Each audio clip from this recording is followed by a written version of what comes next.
हम आ गए हैं थर्ड पार्ट पे अपनी एमएल की सीरीज पे।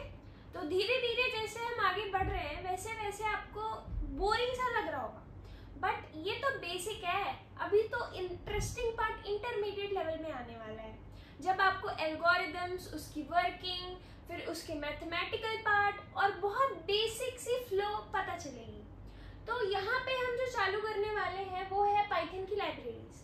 अब हमने जो एमएल की ट्रेन बढ़ाई थी वो स्टार्टिंग करी थी हमने पाइथन प्रोग्रामिंग लैंग्वेज से।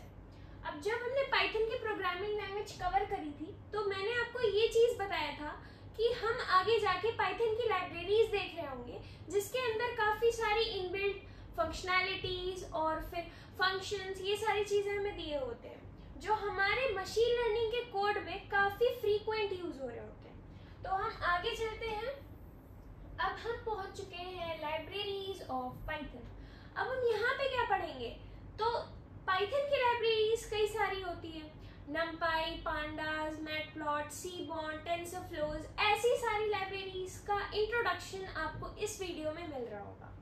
तो शुरू करते हैं विदाउट एनी डिले।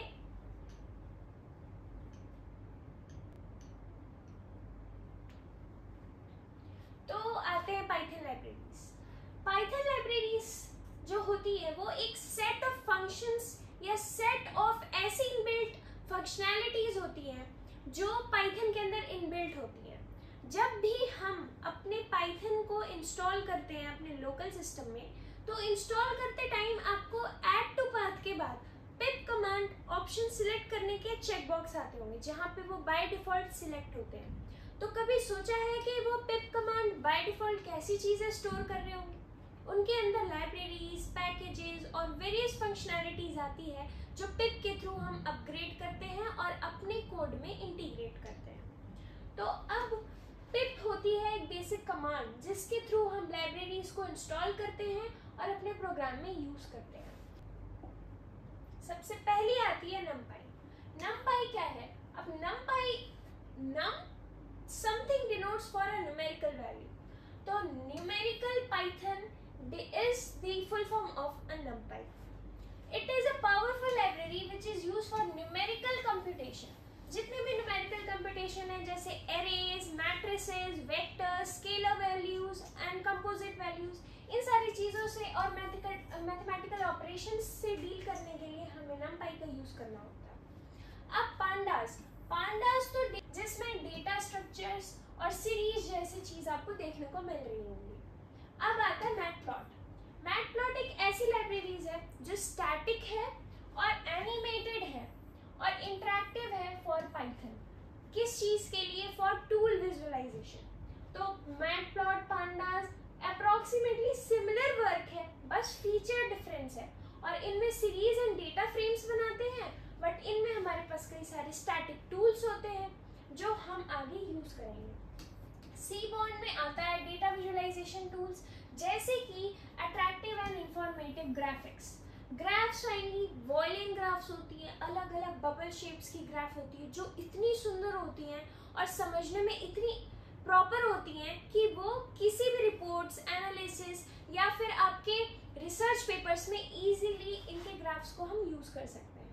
फिर आता है scikit-learn एक ऐसी मशीन लर्निंग लाइब्रेरी है जो हमें classification, regression, clustering, model evaluation and many alternative of machine learning से इंट्रोड्यूस कर रही होगी। तो अब हम आगे चलते हैं कि लाइब्रेरीज क्या क्या है।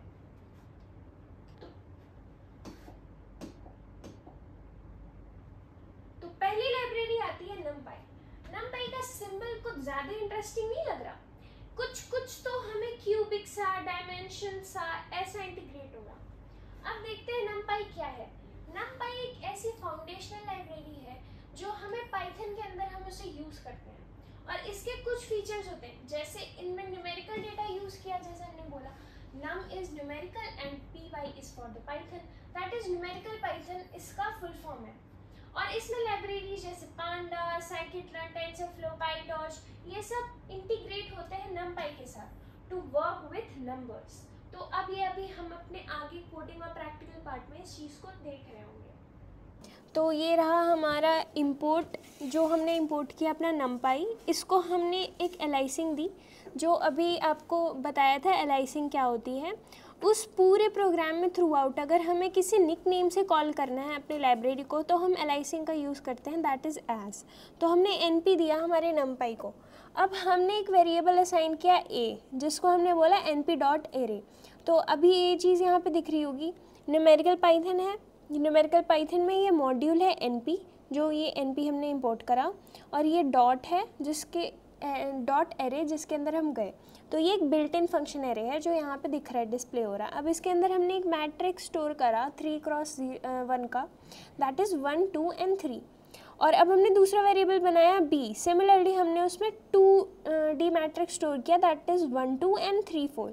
तो अब अगर हम जब प्रिंट करेंगे इस चीज़ को, तो प्रिंट करने पे ये आ रहा है np.sum b, मतलब कि हम इसका सम प्रिंट कर रहे हैं b का, और यहाँ पे उसका ट्रांसपोज कर रहे हैं, ठीक है। तो अगर हम सम करेंगे तो फिर तो यहाँ पे आएगा 1 + 2 + 3 + 4, तो ये आएगा 10। तो यहाँ पे हमने सम प्रिंट किया, दैट इज़ 10। अब हमारा ट्रांसपोज आया। ट्रांसपोज मैट्रिक्स करना आपको पता ही होगा, ट्रांसपोज करने का फॉर्मूला होता है। जब हम बेसिक मैथ्स देखेंगे तो ये सारी चीज़ें हम वहाँ देख रहे होंगे। तो जब हमने ट्रांसपोज फंक्शन का यूज़ किया तो हमने इस एरो को ट्रांसपोज कर दिया b को, और ये हो गया 1, 3 and 2, 4। तो ये चीज़ आपको क्लियर हो गई होगी कि कैसे हमने numpy को इंटीग्रेट करा अपने कोड के अंदर। नेक्स्ट लाइब्रेरी आ रही होती है pandas। अब pandas जो है वो फास्ट है, फ्लेक्सिबल है, and it is an expressive kind of data analysis process. तो इसमें हम डेटा का मैनिपुलेशन, डेटा फ्रेम्स के फॉर्मेशन, उनका रीशेपिंग, विजुअलाइजेशन, ऐसी चीज़ों से डील कर रहे होंगे। और वो किस फॉर्मेट में होगा? अब हम किसी भी डेटा को अगर विजुअलाइज कर रहे हैं तो उसके अंदर हम या तो उसको CSV फॉर्मेट में देखेंगे, या JSON फॉर्मेट में, या तो हम सिंपल एक रॉ डेटा फॉर्मेट में देखेंगे।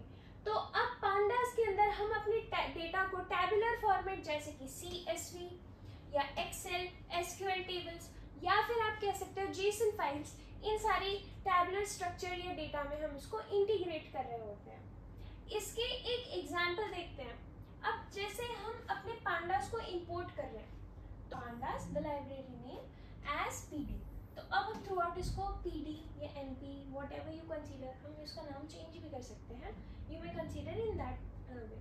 तो अब हम पहले लेते हैं variable that is data. Data के हमने अंदर लिखा PD.cities। अब dot is a corrective word. Dot मतलब कि हम उस लाइब्रेरी के अंदर की जो फंक्शनैलिटी है उसको अप्रोच करने के लिए, उसको रीच करने के लिए हम डॉट का यूज करते हैं। तो अब हमने अपने पांडा को कॉल किया PD डॉट, हम PD लाइब्रेरी के अंदर गए जहाँ पे हमने कॉल करा सीरीज को। Series is a function. अब हम सीरीज के अंदर हमने डाला अपना डेटा, सीरीज के अंदर हमने डाला डेटा, और डेटा डाला तो उनके हम कुछ इंडेक्सिंग करेंगे। तो जो सीरीज फंक्शन है उसकी जो मेन फॉर्मेट है that is data comma index. तो हमने दिया अपना data in a form of array, और क्योंकि वो एरे है तो हम उनकी इंडेक्सिंग तो देंगे, दैट इज द पोजीशनिंग।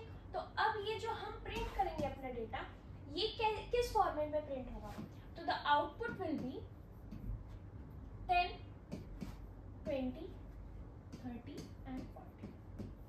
अब इनकी इंडेक्सेस अगर हम रखेंगे तो वो रखेंगे A, B, C and D। तो कहीं ना कहीं 10 is mapping with A, 20 is mapping with B, 30 with C and the 40 with D। तो ये मैपिंग हमने करी इस फंक्शन के थ्रू। अब हम दूसरे एग्जाम्पल पे आते हैं जो है pandas। pandas में हमने देखा कि pandas भी एक ऐसी लाइब्रेरी है जो डेटा फ्रेम्स वगैरह और डेटा मैनिपुलेशन ये सब पे काम करती है। तो हमने एक एग्जाम्पल लिया, जैसे ही इंपोर्ट pandas एज PD। तो हमने ऊपर NP यूज़ किया था, अब यहाँ PD यूज़ करेंगे।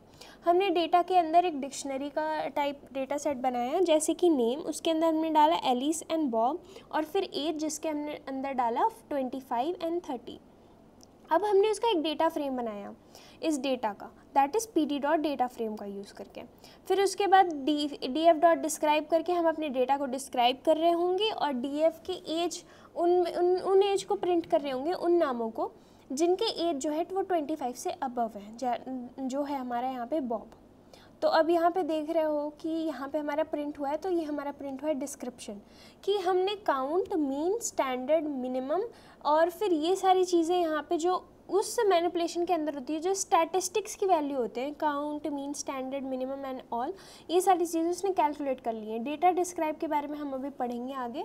तो ये डेटा डिस्क्रिप्शन है, और उसके बाद जो ग्रेटर देन 25 एज है वो है एक सिंगल बॉब, उसकी एज और नेम यहाँ पे हमें डिस्प्ले हो गई है। अब हम आगे आते हैं अपने नेक्स्ट लाइब्रेरी पे। नेक्स्ट लाइब्रेरी आता है मैटप्लॉटलिब। मैटप्लॉटलिब सुनने में तो थोड़ा अजीब सा लग रहा, तो यहाँ पे एलियासिंग का ज़्यादा यूज़ होगा। इफ़ इन केस आपने मैटप्लॉटलिब को आगे जाके कहीं यूज़ करा, मैटप्लॉटलिब का नाम हमने आई की जगह हमने ई कर दिया या हमने आई मिस कर दिया, व्हाट विल हैपन देन? आपके कोड में एरर आएगा। फिर एरर, इस टाइप के एरर से बचने के लिए हम एलियासिंग का यूज ज्यादा कर रहे होते हैं।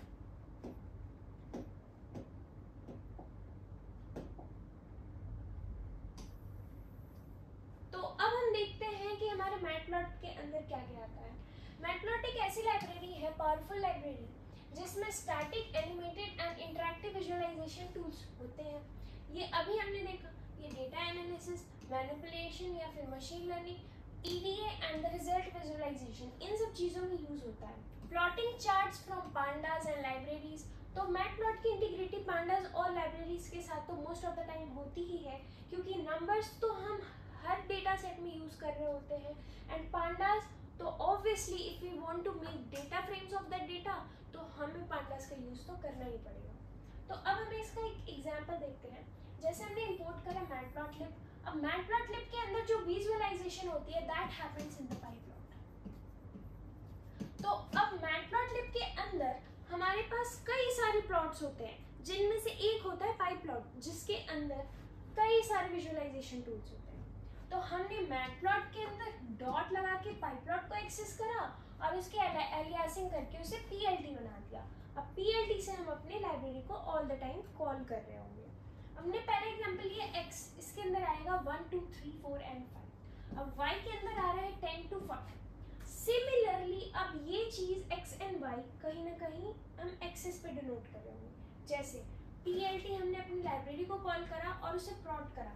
कैसे? तो प्लॉट करने के लिए क्या बनेगा हमारा ग्राफ, ठीक है दीदी, ग्राफ बन गया। अब ये ग्राफ पे हम क्या करें? ग्राफ में तो ये x एक्सिस हुई, ये y एक्सिस हुई। अब x एक्सिस पे हमारी वैल्यूज दी गई हैं 1 to 5, तो अब हम यहाँ पे लोकलाइज करेंगे 1 2 3 4,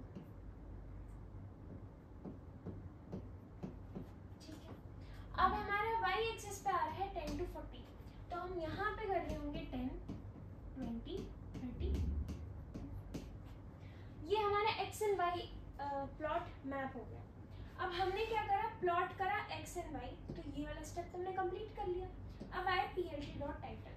टाइटल इज समथिंग जो आपको पता ही है। टाइटल मतलब हम उसको एक टाइटल दे रहे हैं, इन द सेंस हम उसे एक टॉपिक इनिशियलाइज कर रहे हैं। तो ये है सिंपल लाइन प्लॉट। तो हमने लिखा सिंपल लाइन प्लॉट, हमने x एंड y को प्लॉट कर दिया। अब x को हम लेबल देंगे, x एक्सिस को हम क्या लेबल दे रहे हैं? x एक्सिस, जो इस ब्रैकेट के अंदर लिखा है that is the labelling part, और y को हम दे रहे हैं y एक्सिस, ठीक है। और फिर हम PLT डॉट शो कर रहे हैं, अब इस आउटपुट को हम शो कर दे रहे हैं, तो ये बनेगा हमारा आउटपुट। अब मैटप्लॉटलिब तो हमें समझ आ गया, इसके और एग्जांपल्स अब हम देखेंगे। मैटप्लॉट, जैसे ही आपने अभी मैटप्लॉट के बारे में देखा कि वो मोस्टली प्लॉटिंग और विजुअलाइजेशन के लिए यूज़ होती है, तो हमने सिमिलरली यहाँ पे मैटप्लॉट के अंदर एक पाइप्लॉट लाइब्रेरी होती है, पाइप्लॉट मॉड्यूल होता है, जिसको हमने इंपोर्ट किया है एज PLT। अब इस PLT एज अ वेरिएबल हम थ्रू आउट द प्रोग्राम कर रहे होंगे। ये यहाँ पे x की वैल्यू है जो इसने दी है 1, 2 एंड 3 एंड y कोऑर्डिनेट्स है 10, 20 एंड 15। अब हम प्लॉट करेंगे x, y। प्लॉट का टाइटल होगा लाइन प्लॉट। अब PLT का टाइटल हमने लाइन प्लॉट दे दिया और x लेबल में x लिखा रहेगा और y लेबल में y। अब हम इसको शो कर देंगे PLT डॉट शो करके। तो ये हमारा एक ग्राफ है, यहाँ पे हमारा 1 to 3 हमने सारा 1 to 3 ये सारी वैल्यूज़ यहाँ x में आ गई हैं और 10 to 20 एंड 15 वैल्यूज़ हमारी यहाँ पे आ गई हैं, 10, 12, 14, 15, 18 एंड 20। अब इसके अंदर हमने प्लॉट करा, ठीक है। अब हमने जब प्लॉट किया तो यहाँ पे लाइन प्लॉट x लेबल आ गया और फिर ये x label and y label हो गया और फिर हमने शो कर दिया इसको PLT डॉट शो करके। तो ये चीज़ आपको समझ आ गई होगी कि कैसे हमने यहाँ पे ग्राफ प्लॉट किया है, हम इस ग्राफ को और इस ग्राफ को कैसे यहाँ पे शो कर रहे हैं। हम देखते हैं कि सी बॉन्ड में क्या होता है। सी बॉन्ड जो है मैटप्लॉटलिब पे ही बेस्ड है, मैटप्लॉटलिब पे बेस्ड है, इसलिए इसमें भी विजुअलाइजेशन टूल्स है। अब ये स्टैटिस्टिकल डेटा को विजुअलाइज करने में हेल्प करता है। जैसे इफ हमारे पास एक स्टूडेंट के marks with roll number integrated है, तो अब हम मार्क्स एंड रोल नंबर को अगर इंटीग्रेट करेंगे, हम इसका एक बार चार्ट या बार ग्राफ बना सकते हैं। या फिर किसी भी स्टूडेंट का इम्प्रूवमेंट ईयरली उसके मार्क्स के अकॉर्डिंग अगर हम देखना चाहें तो उसको एनालाइज करने में हमें इसमें बहुत हेल्प मिलती है। फिर हम आते हैं, इजी सिंटैक्स होता है इसमें, ऑब्वियसली पाइथन एक इजी सिंटैक्स लैंग्वेज है। और एडवांस स्टैटिस्टिकल प्लॉट्स होते हैं जैसे हीट मैप्स जो हमने देखा, violent plots and pair plots जो कि काफ़ी इफेक्टिवली फ्रीक्वेंटली हमारी प्रोग्रामिंग में यूज हो रहे होंगे। अब आते हैं नेक्स्ट लाइब्रेरी जो है हमारी सीबॉर्न। सीबॉर्न तो थोड़ी सी कॉम्प्लेक्स ही दिख रही होगी, बट सीबॉर्न ही सबसे ज़्यादा इंटरेस्टिंग और बहुत ज़्यादा इजी लाइब्रेरी है जिसके अंदर सिर्फ डेटा विजुअलाइजेशन की चीज़ें मोस्ट प्रोबेबली होती हैं। ये मैटप्लॉट के अंदर ही बिल्ट हुआ है, इसके अंदर काफ़ी सिमिलर चीज़ें हैं। तो एक एग्जाम्पल से देखते हैं, जैसे हमने इसके अंदर, अब सीबॉर्न के अंदर एक डेटा टाइप होता है इरिस डेटा टाइप जो होता है इसकी इनबिल्ट होती है। इस इरिस डेटा टाइप के अंदर हमारे पास फ्लावर्स के मोस्ट 2 टाइप के फ्लावर्स होते हैं जिनको हम कैटेगराइज करते हैं कि ये या तो फ्लावर ए है या तो फ्लावर बी है। तो इसके अंदर मोस्टली कई सारे डेटा सेट्स होते हैं, उनके इमेजेस होते हैं जिससे हम उनका डिस्क्रिप्शन या फिर उनके फ़ोटोज़ के अकॉर्डिंग हम उसके क्लासिफिकेशन को डिफ़ाइन करते हैं। अब हमने यहाँ पे इंपोर्ट किया सीबॉर्न ऐड एज SNS और हमने डेटा फ्रेम्स का यूज़ किया, दैट इज़ डेटा सेट का, तो हम पांडाज यहाँ फिर से इंपोर्ट कर रहे हैं। तो हमने डाला पांडाज एज PD। अब हमने क्या किया, SNS का यूज़ करके लोड किया कौन सा डेटा सेट, इरिस, जो इरिस ऑलरेडी इसके अंदर प्रेजेंट है। अब इरिस डेटा सेट जो है वो इनबिल्ट है, ये तो अभी आपको बताया, ठीक है। अब इसके अंदर हमने पेयर प्लॉट किया जो हमारा डेटा फ्रेम है उसको, और ह्यू दैट इज स्पाइसेस। अब स्पीसीज, अब स्पीशीज़ क्या है, स्पीशीज़ वो है जो हमारी डेटा सेट के अंदर प्रेजेंट है। जैसे कि हमारा डेटा सेट है क्या, हमारे डेटा सेट है फ्लावर से रिलेटेड। आपको ये चीज़ दिखाते हैं, इरीज डेटा सेट फ्लावर्स, इसके अंदर ऐसे फ्लावर्स होते हैं, इस टाइप के फ्लावर्स होते हैं। तो इरीस डेटा सेट के अंदर हमारे हुए इरीस वर्सिकलर, इरीस सेटोसा और इरीस वर्गिनिका। तो ये 3 फ्लावर्स होते हैं जो काफ़ी सिमिलर तो दिख रहे हैं, बट इनके लेंथ, डायमेंशंस और इनके कलर के अकॉर्डिंग हम इनको डिफ़ाइन करते हैं, क्योंकि इनमें वेरिएशन तो है मगर वो बहुत माइन्यूट है कि हमें पता नहीं चल पा रहे।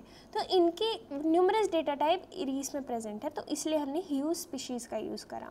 अब PLT डॉट शो से हमने अपने पाइप्लॉट को विजुअलाइज़ किया। अब यहाँ पे सबसे पहले आएगी सेपल लेंथ। अब क्योंकि इनके अंदर हमारे पास कई सारे पैरामीटर्स होते हैं, तो सेपल की कुछ लेंथ होगी, फिर सेपल की विड्थ होगी, और सब पेटल की लेंथ होगी और पेटल की विड्थ होगी। तो हर फ्लावर में 4 पैरामीटर्स होते हैं, sepal length, sepal width, petal length और पेटल विड्थ। अब इन चारों के अलग अलग हमने मैटप्लॉट से यहाँ पे सीबॉर्न से हमने यहाँ पे इंपोर्ट करा है। तो हमने ये कॉम्प्लेक्स सा स्ट्रक्चर देखा जहाँ पे आपको ये 3 दिख रहे होंगे। तो इनमें से एक सेटोसा है, एक वर्जिनिका है और एक वर्सिकोलर है, ठीक है। तो ये 3 कलर इन तीनों के लिए हैं। तो हमने इस प्लॉट पे ये 3 चीज़ें, क्योंकि आपको 3 कलर इसलिए शो हो रहे हैं क्योंकि ये देखो यहाँ पे डिफाइंड है, blue is for setosa and orange is for versicolor and green is for virginica. इसको हम एसके लाइन भी कह रहे होते हैं, जो सपोर्ट करता है क्लासिफिकेशन, रीग्रेशन, क्लस्टरिंग, जैसा हमने इंट्रोडक्शन में देखा।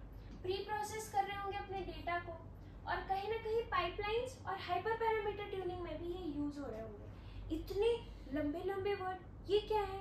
तो आप धीरे धीरे बने रहो तो आपको ये चीज़ एडवांस में कवर करी जाएंगी। इंटरमीडिएट लेवल में आप प्री प्रोसेसिंग और रीग्रेशन, क्लासिफिकेशन ऐसी चीज़ें देख रहे होंगे। इनमें हम साइकिट-लर्न का काफ़ी ज़्यादा यूज़ करेंगे। अब एक एग्जाम्पल से समझते हैं। जैसे हमें डेटा दिया गया है, हमने इस डेटा को डिवाइड कर दिया कुछ फोल्ड्स में। तो ये हमारा फोल्ड 1, 2, 3, 4 एंड 5 हुआ। हमने 5 फोल्ड्स में अपने डेटा को डिवाइड कर दिया। हमने सबसे पहले पहला फोल्ड कंसीडर करा। पहले फोल्ड को हमने यूज करा अपने मॉडल को टेस्ट करने के लिए कि मॉडल हमारा सही तरीके से वर्क कर रहा है नहीं, और बाकी हमने करा यूज ट्रेन करने के लिए। अब हमने क्या करा, सेकेंड फोल्ड को उठाया, पहले fold, third, fourth and fifth को एज इट इज छोड़ दिया। तो हमने सेकेंड पार्ट को यूज करा for testing the model and rest of the is use for training the model. Similarly now हमने स्विच करा फोल्ड 3 पे, then fold 4 and then fold 5। अब हमने सारे फोल्ड्स को चेक करके अपने मॉडल को टेस्ट कर लिया है। और जब टेस्टिंग की एक्यूरेसी एक अरेंज्ड या एक फ्रीक्वेंट थ्रेशोल्ड फॉर्म में आती है तो कहीं ना कहीं हमारा मॉडल ट्रेन प्रॉपर हुआ होता है। अब इसके फोल्ड्स जो बनेंगे कंबाइंड फोल्ड्स, वो ये बनेंगे। अब इन कंबाइंड फोल्ड्स की जो एक्यूरेसी होती है हर उसको हम कंसीडर करके उसके बाद अपने मॉडल या अपने किसी भी एल्गोरिदम को फाइनलाइज करते हैं। तो ये तो एक बेसिक है।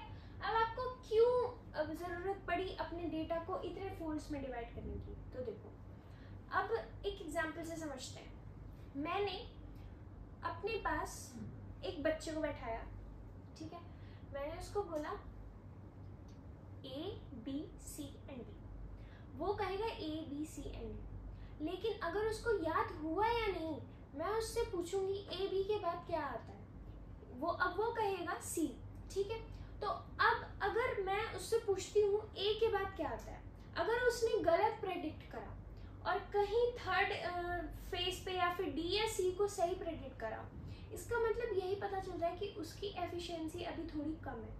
और वो कब बनेगी? जब हम उसे फ्रीक्वेंट वे में ट्रेन करते रहेंगे। तो ट्रेन का मतलब मैंने उससे पूछा A, B, C, फिर क्या आता है? He be like D। तो अब फिर मैंने उससे पूछा A, B, अब क्या आता है? C। तो इन सब चीज़ों से धीरे धीरे वो ट्रेन होगा। जब हम उसके सामने वो चीज़ रिपीट करेंगे, फिर लास्ट में हम उससे क्वेश्चन करेंगे, और जो क्वेश्चनिंग का पार्ट है दैट इज द फोर्स, जहाँ पे हम मॉडल से पूछ रहे हैं, मॉडल से हम टेस्ट कर रहे हैं, मॉडल की टेस्टिंग कर रहे हैं कि वो एक्यूरेसी सही दे रहा है या नहीं। और जब हम उसे ट्रेन कर रहे हैं तो हम उसे बता रहे हैं। तो बस सिमिलरली सेम यही बात है, हम अपने फोल्ड्स, हर एक फोल्ड्स को कंसीडर करके उसकी एक्यूरेसी चेक करते हैं, और इफ वो इन प्रोसेस को एक्यूरेटली फॉलो नहीं कर पा रहा होता तो हम इस प्रोसेस में उसको रिवर्स डालते हैं। तो टेंसरफ्लो में आता है end to end open source platform. अब हम टेंसरफ्लो के अंदर classification, deep learning, CNN, RNN and various types of ANN, इन सब का यूज कर रहे होंगे। मॉडल डिप्लॉयमेंट भी टेंसरफ्लो के थ्रू ही देख रहे होंगे। जो बड़े बड़े मॉडल्स ट्रेन होते हैं, यहाँ तक कि हगिंग फेसेस एंड ट्रांसफॉर्मर्स, ये सारी चीज़ों में भी टेंसरफ्लो का एक बड़ा रोल होता है। तो अब देखते हैं इसके अंदर क्या आता है। एक एग्जांपल से देखिए। अब हमने इंपोर्ट करा टेंसरफ्लो, उसको हमने एलियासिंग करी TF। अब हमने करा TF डॉट कॉन्स्टेंट। अब जो हमारी वैल्यूज होती है ना, हमारी वैल्यूज 3 फॉर्म में होती है, एक scalar, vector and matrices. Matrices तो आप बहुत अच्छे जानते हो कि जो हमारा n क्रॉस n के फॉर्म में होता है, ठीक है। वेक्टर्स के अंदर आएगा हमारा values, scalar values with direction, vector के अंदर आएगा हमारा scalar value with the direction, और इसके अंदर हम कंसीडर करेंगे कांस्टेंट वैल्यूज प्लस शेप्स, फिर आता है हमारा स्केलर वैल्यू जो आती है कांस्टेंट। तो हमने यहाँ पे देखा कि स्केलर, वेक्टर एंड मैट्रिसेस को हम यहाँ कैसे एम्बेड कर रहे हैं। तो पहले हमने यूज करा constant, that is the scalar value. अब स्केलर वैल्यू में आया हमारा कांस्टेंट दैट इज 3। फिर इसके शेप, अब शेप्स के बारे में भी बात करेंगे। tf डॉट कांस्टेंट में हमने फिर से इसके अंदर इंक्लूड करा एक एरे दैट इज 1 2 3। हमने इस फिर tf डॉट कांस्टेंट के अंदर हमने एक और एरे इंटीग्रेट करा दैट इज 1 2 एंड 3 एंड 4। तो स्केलर वैल्यू जो आई 3, फिर वेक्टर वैल्यू आई एक हमारी 1 2 3, फिर एक value I constant that is 1 2 और 3 एंड 4। तो हमारे पास ये 3 वैल्यूज हैं। अब इन 3 वैल्यू को समझते हैं। ये कांस्टेंट है। अब ये कांस्टेंट तो है, पर इसका शेप क्या है। अगर हम कोई भी प्लेन कंसीडर करते हैं और उसके ऊपर हम कांस्टेंट रखते हैं, तो कांस्टेंट की वैल्यू किसी भी प्लेन में किसी भी जगह पे कोई शेप होल्ड नहीं करेगी, वो एक ब्लैंक स्पेस कवर करेगी, क्योंकि वो नॉन चेंजेबल है और हर जगह कांस्टेंट है। तो अगर हम उस कांस्टेंट को दोनों साइड से सब्सट्रैक्ट कर देते हैं, डिवाइड कर देते हैं, या फिर कोई भी ऑपरेशन अप्लाई करते हैं, तो वो कांस्टेंट की एग्जिस्टेंस बिल्कुल खत्म हो जाती है। तो इस वजह से हम इसका शेप बिल्कुल नील कंसीडर करते हैं, that is 0। This is also called as 0 dimension, 0D। अब हम आते हैं सेकेंड, दैट इज 1 2 एंड 3। अब इसका शेप तो आपको दिख ही रहा होगा, पहला है 3। तो अब हम इसका nth वैल्यू तो हमने देख लिया, what about the mth value that is depth. अब डेप्थ में क्या आ रहा है, 0। 0 लिखो या ना लिखो डजंट मैटर, तो हम यहाँ से 0 हटा देते हैं। तो ये हमारा शेप आ गया इस वेक्टर का। वेक्टर मीन या तो वो एक स्पेस ब्लैंक छोड़ेगा, या तो वो x होगा, आइदर y होगा। तो इन दोनों में से अगर कोई भी एक वैल्यू खाली है, आप ये चीज समझ जाना कि वो एक वेक्टर है। अब ये जो है हमारा 2x2 का मैट्रिक्स, ये एक 2D मैट्रिक्स है और ये एक 1D मैट्रिक्स है। 1D matrix comes under the vectors and 2D comes under the matrices. Scalar value doesn't contain any shape. This is considered for the 0 dimensions. तो ये चीज कहीं ना कहीं क्लियर हो गई होगी कि कैसे हमने वैल्यूज लिखी और वैल्यूज के शेप्स डिफाइन किए और फिर उन शेप्स को इसमें यूज करा। अब दीदी इसका आउटपुट क्या आ रहा है, आउटपुट तो आपने बताया नहीं। तो ठीक है, अब ए का हमने जब शेप प्रिंट करा वो प्रिंट हो गया। ये बी डॉट शेप हमने करा दैट इज 3 स्पेस, या फिर हम इसको 3, 0 भी कंसीडर कर सकते हैं। और फिर सी डॉट शेप आएगा 2, 2 फॉर दी 2D मैट्रिक्स। तो ये चीज आपको क्लियर हो गई होगी। अब हम आगे चलते हैं हमारी नेक्स्ट लाइब्रेरी पे।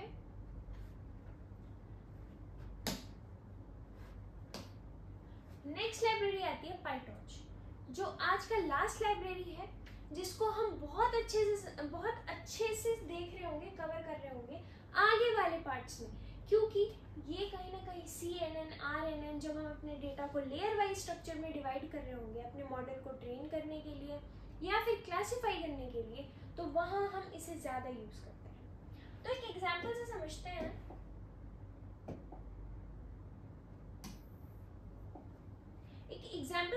हैं। यहाँ हमने देखा पाइटॉर्च। अब पाइटॉर्च एक डायनेमिक कंप्यूटेशन के लिए यूज होता है। डायनेमिक कंप्यूटेशन ग्राफ्स बनाते हैं, जैसे कि ऐसे ग्राफ्स आप देख रहे होंगे।